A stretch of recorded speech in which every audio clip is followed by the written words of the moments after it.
Bunsod ng thunderstorms, binaha ang ilang bahagi ng Nueva Ecija. Sa ilang barangay sa Cabanatuan City, naging lagpas tao ang tubig.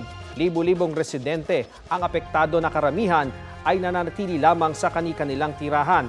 Ang ilang inilikas ng Cabanatuan City RRMC. Agam-agam naman po ng mga residente, ang pagbaha ay resulta ng pagpapakawala ng tubig ng Pantabangan Dam o kaya may nasirang dike. Itinanggi naman yan ng National Irrigation Administration Upper Pampanga River Integrated Irrigation System. Malayo pa umano sa spilling level ang tubig sa Pantabangan Dam. Ngayong araw, hanging habagat at local thunderstorms pa rin ang magpapaulan sa iba't ibang bahagi ng bansa. Ang habagat, apektado ang ilang panig ng Central at Southern Luzon, buong Visayas at Mindanao ayon sa Pag-asa.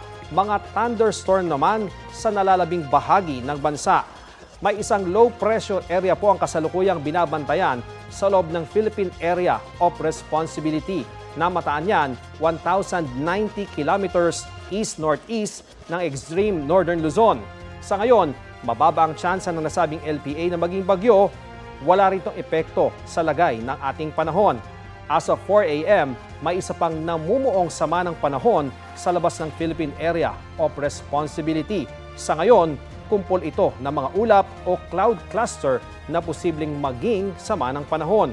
Halos buong bansa kasama ang Metro Manila ay may mataas na tsansa ng ulan sa mga susunod na oras base sa rainfall forecast ng Metro Weather. Posible ang heavy to intense rains sa ilang lugar na maaring magdulot ng baha o landslide.